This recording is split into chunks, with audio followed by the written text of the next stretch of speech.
بسم اللہ الرحمن الرحیم۔ السلام علیکم دوستو اگر اپنے ارد گرد نظر دوڑائی جائے اور اس دنیا کو دیکھا جائے تو ہم دیکھتے ہیں کہ دنیا میں مسلمان جہاں بھی ہیں مشکل میں نظر آتے ہیں۔ وہ ذلیل و خوار ہو رہے ہیں، بدحال ہے، کھانے کو روٹی نہیں، رہنے کو گھر نہیں، آپس میں لڑ رہے ہیں۔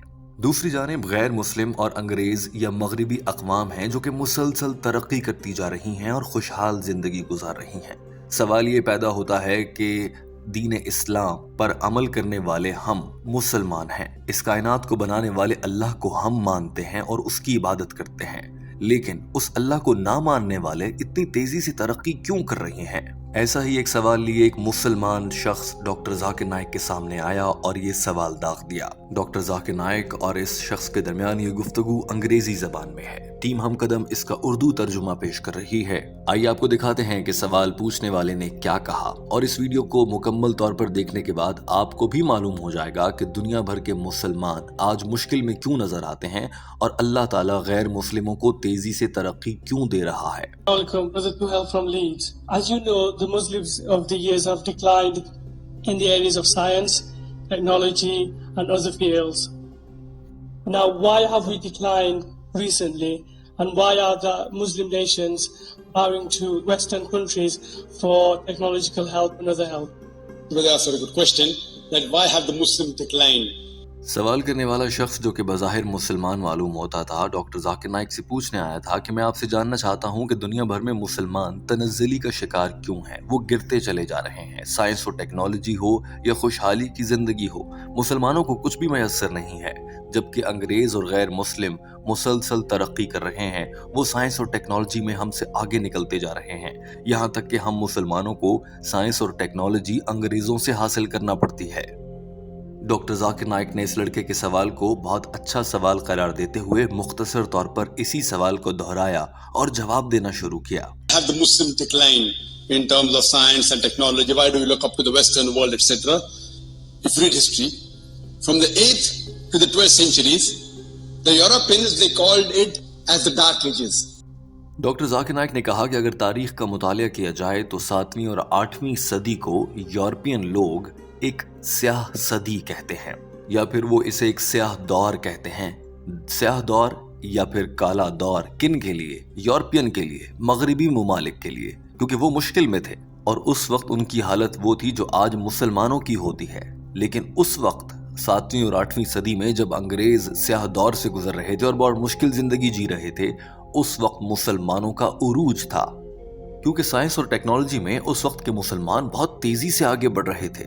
جب مغرب کے لوگوں کے لیے اور انگریزوں کے لیے یہ سیاہ دور تھا تو اسی دور میں مسلمانوں کے لیے یہ سنہری دور تھا، اور مسلمان تیزی سے ترقی کرتے ہوئے نئی نئی ایجادات کر رہے تھے، جیسا کہ اس پوری دنیا کا نقشہ بنانا۔ یہ پہلا بڑا کام تھا جو کہ ایک مسلمان نے ہی سر انجام دیا اور سن 1154 میں سر انجام دیا، جن کا نام الادروسی تھا۔ صرف یہی نہیں بلکہ میتھمیٹکس، جس پر پوری دنیا چلتی ہے، ریاضی، مسلمانوں سے پہلے تک یہ صرف اور صرف 0 کا علم رکھتے تھے اور 0 کا عدد جانتے تھے، لیکن مسلمانوں نے آ کر 1 2 3 4 اور پھر 1.2 1.4 1.5 اس طرح کے ڈیسیمل فیگرز بھی مسلمانوں نے سکھائے۔ اسی لیے تو ان نمبرز کو آج بھی عربک نمبرز کہا جاتا ہے۔ اسی طرح سے ٹریگنومیٹری، جو کہ میتھمیٹکس کی ایک بہت اہم شاخ ہے، جس کے ذریعے البیرونی نامی مسلمان سائنسدان نے پوری دنیا کا قطر یعنی کہ ڈایامیٹر معلوم کر ڈالا تھا۔ اسی طرح سے مسئلہ فیثاغورس، جس پر آج کی پوری میتھمیٹکس بنیاد کرتی ہے، وہ بھی ایک مسلمان کی ایجاد ہے۔ دراصل ان مثالوں کے ذریعے ڈاکٹر ذاکر نائک پہلے سب کو بتانا چاہتے تھے کہ ہم مسلمان سائنس، ٹیکنالوجی اور جدید علوم سیکھنے میں آج سے پہلے کے دور میں کتنا آگے تھے، لیکن سوال یہ تھا کہ ہم پیچھے کیسے چلے گئے اور اس کا اب حل کیا ہے۔ ڈاکٹر ذاکر نائک نے اس پر بھی وضاحت سے گفتگو پیش کی۔ As I told you earlier, the person who drew the first world map was Al-Idrusi, 1154. In mathematics, the Indians had known about the zero. The Arabs came, they got that and invented, they put the decimal point. So therefore, even what we call the numerals, it's an Arabic numerals. That 1, 2, 3, 4. The right word for that is Arabic numerals. 1, 2, 3, 4. It is by the Arabs. In trigonometry, if you know, the person who was an expert, Al-Biruni, was expert. The Pythagoras theorem, the square of the opposite side is equal to the sum of the other two sides of the triangle. It was Al-Ibtusi. So when we read history, Muslims want top of the world.